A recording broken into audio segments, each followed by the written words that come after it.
कुराले मानिन्छ लैङ्गिक हिंसा भन्नाले लिङ्गको आधारमा हुने हिंसा भन्ने बुझिन्छ लैङ्गिक हिंसा भन्नाले महिला हिंसा भन्ने बुझिन्छ तर यो पनि हो महिला हिंसा भन्नाले प्रचलन सामान्य जनजीवनमा भए पनि महिला वा पुरुष तेस्रो लिङ्गकै आधारमा पेशा अध्ययन घर परिवार तथा समाज राख्ने अन्य ठाउँमा घृणा गर्नु यो जति डर तरास धम्की दिनु अलिल शब्द बोल्नु अलिल फोटो देखाउनु आदि सबै लैङ्गिक हिंसा हुन् लैङ्गिक हिंसा अनैतिक कानुन एवं मानव अधिकारको उल्लङ्घन हुने कार्य हो यसले व्यक्ति परिवार समाज समुदाय एवं राज्यलाई ठुलो नोक्सानी पुर्याउँछ यसलाई निवारणता कम गर्ने नीतिगत कानुन तथा संस्थागत संयन्त्रको पहल गरेको छ लैङ्गिक हिंसामा पीडित व्यक्तिले अन्याय सहेर बस्नु हुँदैन समुदायमा हुने लैङ्गिक हिंसामा सबैजना जुल्नु जरुरी छ लैङ्गिक आधारमा शारीरिक मानसिक सामाजिक सांस्कृतिक आर्थिक तथा यौनिक रूपमा असर पर्ने गरी हुने हिंसालाई लैङ्गिकतामा आधारित हिंसा भनिन्छ Aurel the world with balance again women now भन्ने अन्तर्राष्ट्रिय नाराको आधारमा मुक्त अवधिभर लैङ्गिक हिंसा सम्बन्धी कार्यक्रम गरिन्छ प्रत्येक वर्षको नोभेम्बर 25 देखि डिसेम्बर 10 सम्म अन्तर्राष्ट्रिय अभियानको रूपमा विभिन्न कार्यक्रम गरी लैङ्गिक हिंसा विरुद्धको 16 दिने विश्वभर मनाइने गरिएको अन्तर्राष्ट्रिय नाराको आधारमा अन्तर्राष्ट्रिय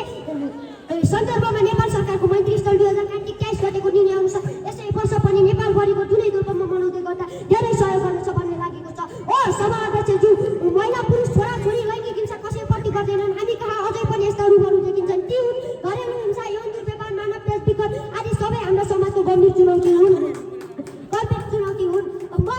यो हामीले बुझ्नै पर्ने कुरा के हो भने लैङ्गिक हिंसा कसै परिवारको निजी समस्या होइन यो सम्पूर्ण समाजको सामूहिक हो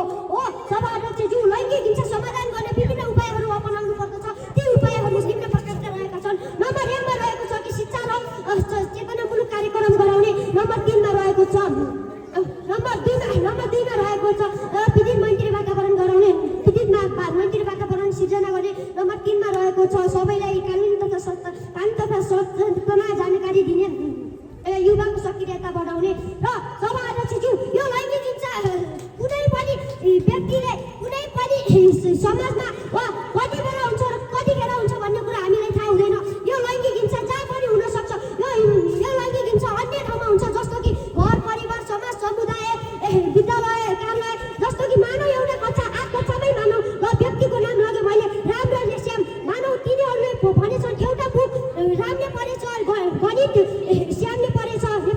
नेपाली श्यामले भनेछ म त नेपालको छोरा हुँ नेपाली पढ्छु भनेछ अर्को रामले भनेछ म नेपालमै छोरा भए पनि मलाई गणित सजिलो लाग्छ त्यसैले म गणित पढ्छु भनेर वाद विवाद हुँदै गएपछि शिक्षक आउनु भएको छ हो बालबालिकाहरू यो बुकको स्थानमा हुन्छ तर यो किताबको कारणले कसैलाई नेपाली सजिलो लाग्छ त कसैलाई गणित सजिलो लाग्छ हो विद्यार्थीले आफूले सजिलो लाग्ने विषय पढ्छन् तर यो हो कि त्यो बुक नेपाली बुकले गर्दा अक्षर चिन्छौँ गणित बुकले गर्दा हिसाब सिक्छौँ हो सभाध्यक्षज्यू तर यही गणित बुककै कारणले हामी माथि पुग्न सक्छौँ तर यो लैङ्गिक हिंसा महिला मात्र हुँदैन पुरुष बिचमा पनि हुन्छ र महिला बिचमा पनि हुन्छ यस लैङ्गिक हिंसाकै कारणले महिलाहरूले धन सम्पत्तिको लागि कतिपय ठाउँमा पुरुषहरूलाई छुरी हानेर मारेका छन् र पुरुषले पनि महिलालाई छुरी हानेर मारेका छन् र पुरुषले नै छुरी हानेर मारेका छन् र महिलाले नै छुरी हानेर मारेका छन् हो अन्त्यमा म के भन्न चाहन्छु भने लैङ्गिक हिंसा कसैप्रति नगरौँ र लैङ्गिक हिंसा आजदेखि म गर्ने छैन र तपाईँहरू पनि नगर्नुहोस् भन्दै आफ्ना तर्कहरू आइपुग्नुहुन्छ सभाध्यक्ष महोदयलाई सभाध्यक्ष महोदय मलाई बिदा दिनु होला भने म यस लाइभलाई